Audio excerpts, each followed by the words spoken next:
Israel. And one of those persons that was captured was a little young maiden. Um, Now, whenever people would go out in that day and time and capture people, they would use the people that they captured as their servants. And I don't know how old this little girl was. It doesn't say, but she was, I don't know, she might have been teenage, don't know. But we do know that she was a faithful little girl and had been taught to love God and know that God could do things that we couldn't do. And that's how you tell it to a little kid, I guess. But that got me to thinking that the lesson we can learn from this is we need to start teaching our kids from the time they're little babies until they leave home. Uh, and if you lived in Israel and you were a good Jew, that's what would happen, wouldn't it? You would teach people about God from the very beginning when they were small, and and they don't forget that. I love to hear our young kids say prayers. You ever listen to your kids say prayers? They pray for everything. Thank you for mommy, for daddy. Thank you for food, our cars. Thank you. And it's just so innocent. And this young lady was just innocent as she could be, and she had been taught those same things. And so she went to her mistress, who she served, and said, "You know, there's a prophet in Israel that can heal Naaman. If you just go and let him go and see Naaman, or the Elisha the prophet." How would she know that? You ever thought about that? How would she know who Elisha was?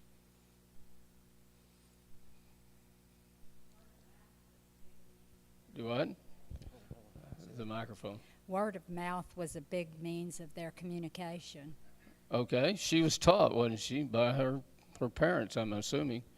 And I don't know if she got to live with her parents and serve the Naaman's wife or not.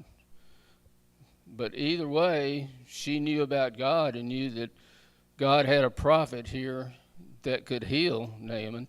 And so she told Naaman's wife, "If only my master would see the prophet who's in Samaria, he would cure him of leprosy." So when Naaman heard this, he got kind of excited about it, really, because he went to his master and said, "Can I go to Israel and see this prophet?" And the king said, "Well, yeah, go ahead." He said, "I will send a letter to the king of Israel." So Naaman left and took the letter with him. Now, the king of Aram kind of got it wrong, didn't he? He sent Naaman to the king of Israel rather than to Elisha. And do you remember how the king of Israel reacted whenever Naaman gave him the letter from the king of Aram? I guess Jim's my Bible scholar this morning. What he did, it upset him because he thought, "Who am I? Am I God Yeah. that I can do such a thing like Me, I can't heal him.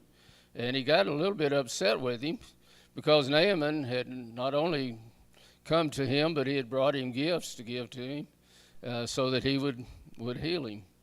And as soon as the king of Israel read the letter, it says he tore his robes and said, "Am I God? Can I kill and bring back to life? Why does this fellow send someone to me to be cured of this leprosy?" And he said, "See how he's trying to trick me and pick a quarrel with me." Sometimes whenever we hear the truth, do we get upset? Anybody? Yes. I think sometimes we do. And why is that? What makes us get upset when we hear the truth? It might mean that we're going to have to change something. It might mean that I want to be the one to be right and not you. Sometimes you don't like the person that's bringing you that news even. And that's kind of what happened with Naaman and the king of Israel. But anyway, whenever Elisha heard that the king of Israel had gotten upset, he went to him and he said, "Why are you upset? Why have you torn your robes? Have the man come to me, and he will know that there's a prophet in Israel." So Elisha heard about it and went to the king, and he said, send Naaman to me, and then I will heal him, and everyone will know there is a God in Israel. So Naaman went in his chariot and stopped at the door of Elisha's house. And you know the story. Elisha said, "Go and wash in Jordan 7 times, and you'll be healed." Well, that seems simple enough, doesn't it? But Naaman went away angry. Sometimes when we hear the truth, do we get upset? Sometimes you don't want to admit the truth, do you? And Naaman said, "Well, I thought he would come out and surely stand there and call on the name of the Lord and wave his hands over the spot and cure me of my leprosy." What was wrong with that? Casey? He wanted him to respond and actually do something. Okay. He wanted something. He wanted Elisha to tell him to do something grandiose, something big. But Hold on. hang on. And I think we're that way too. Even though it was easy for him to have to go dip in the water, it was still something he had to do versus just heal me, you do the work. It was still something he had to put the effort into, even though it was easy. Okay. Yeah.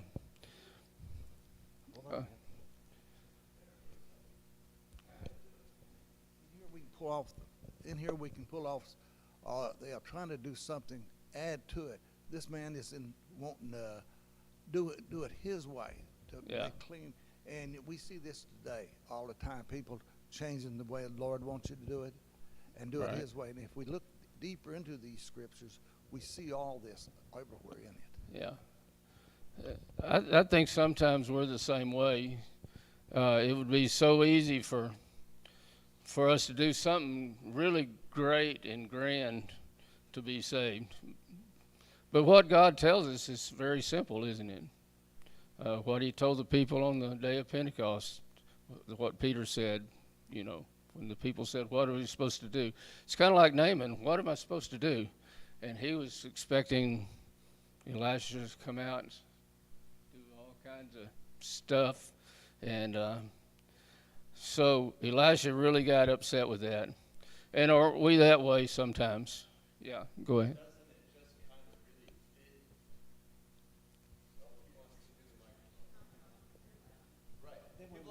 That makes sense. It makes sense.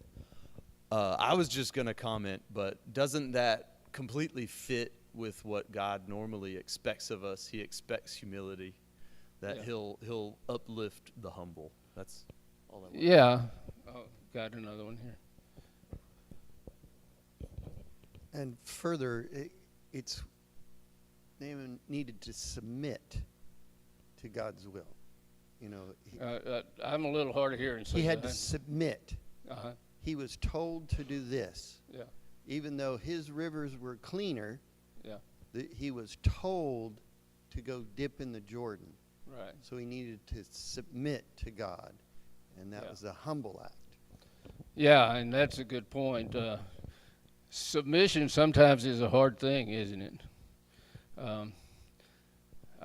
Whenever my wife tells me to do something, sometimes, and she's not in here now. Yes, she is.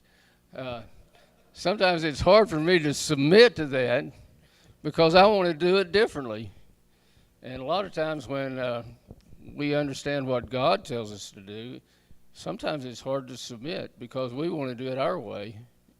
Maybe it's easier, maybe it's not. But submission is a hard thing to do, and that's a very good point. And Naaman really got upset about that. So who came to his rescue? Do you remember that? His servants, didn't they? They said, you know what? If he told you to go and do something grand, you would have gone and done it, wouldn't you? Well, why don't you just do what he asked you to do and see what happens? And so Naaman listened to his servants, and he went down and he dipped in the Jordan. He says, aren't my rivers, the Abana and the Pharpar, a lot better than the Jordan?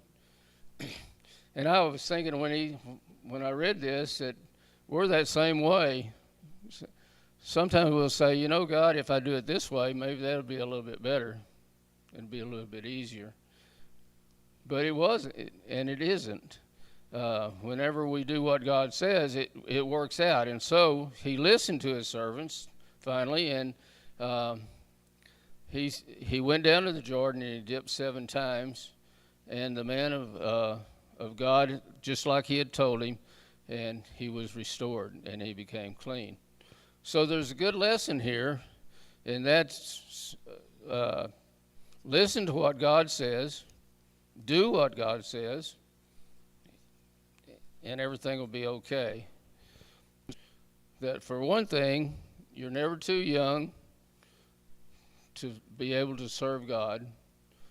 You should never, even whether you're young, middle-aged, Missy, you're kind of middle-aged, or maybe a little above it, or old, like Kay and I. You're never at an age where you should think that you're not important to God, and that you can't be used by God, and that you can't be part of his plan.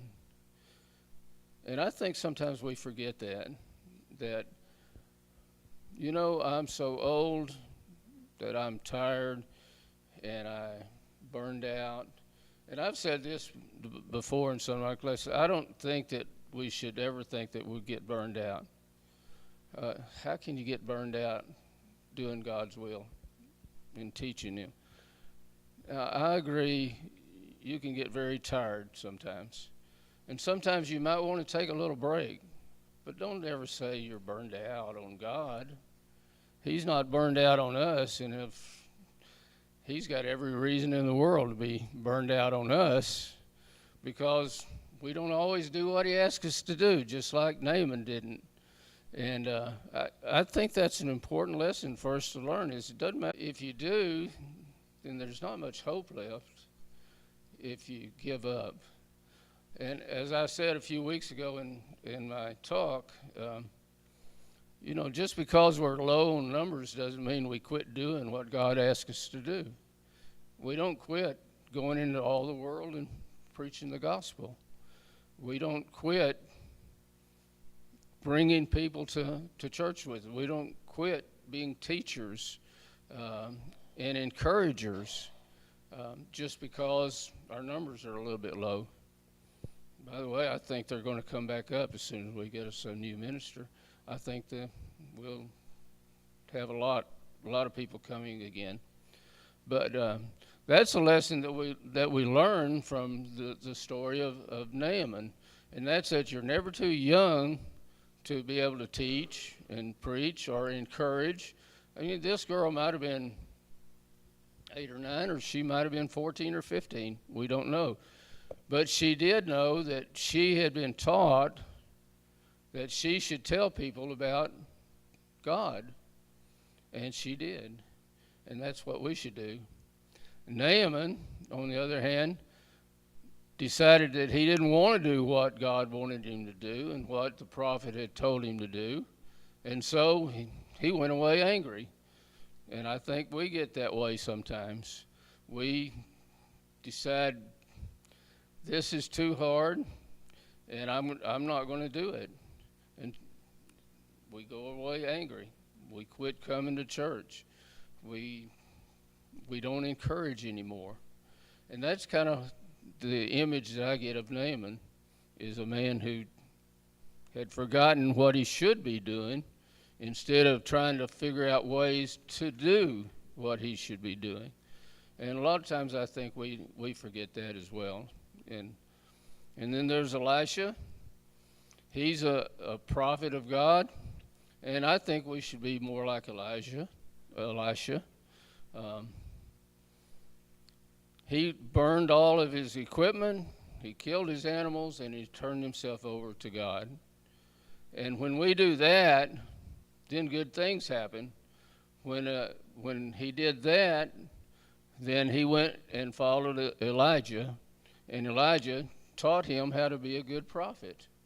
If we turn ourselves over to the Lord and continue to study,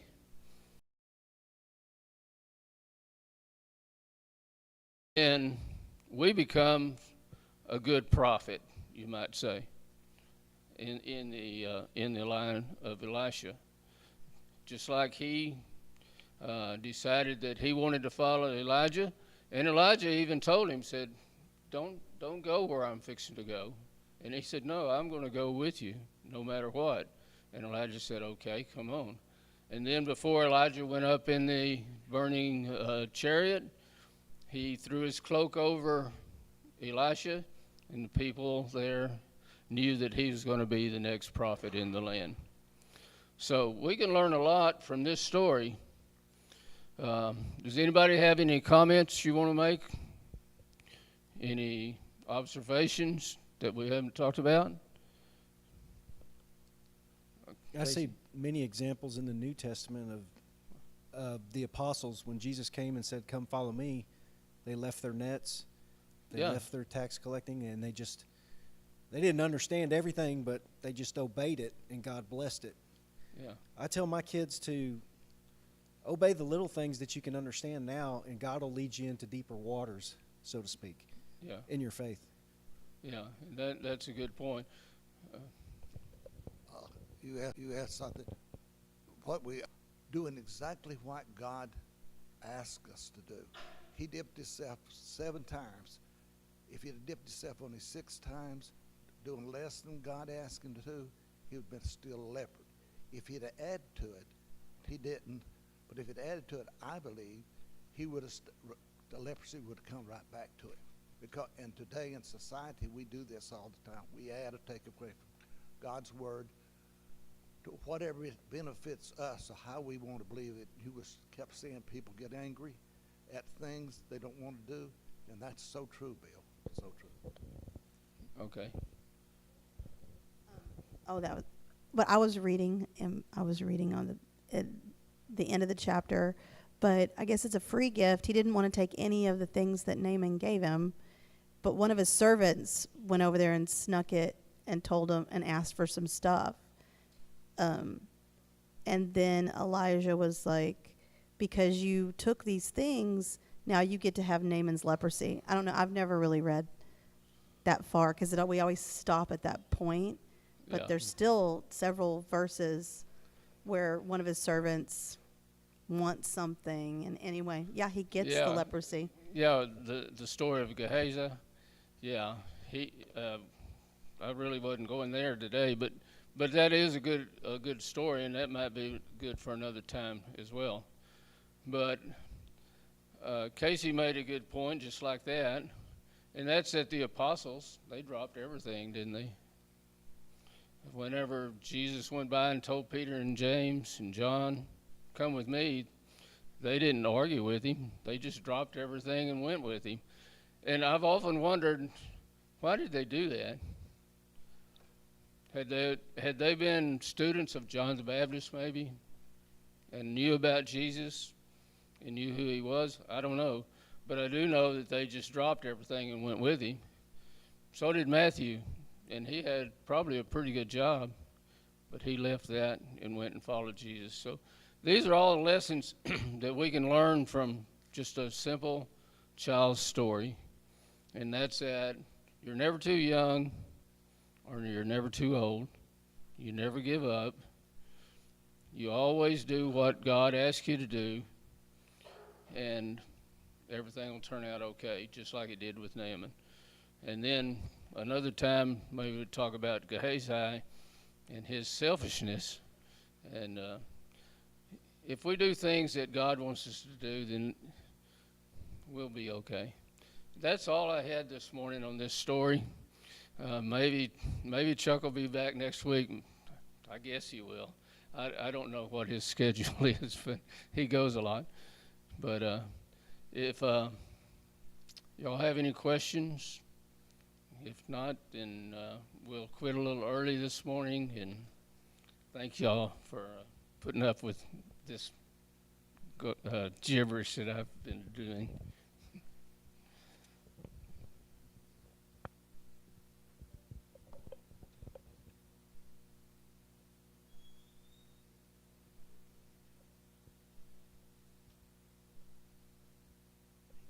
Are you here today? I'm here. So do we, I didn't see.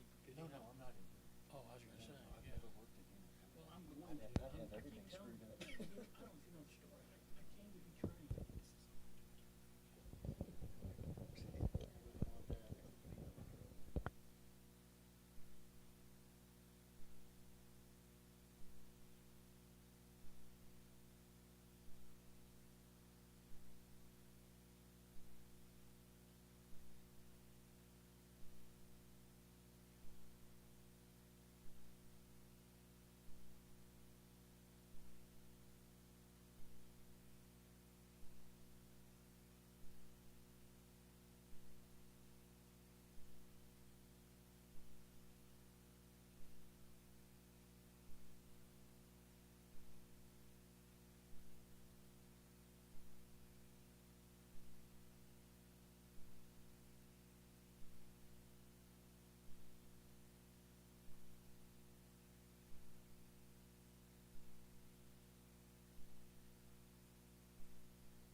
From class or coming from the bathroom? I think it just turns red.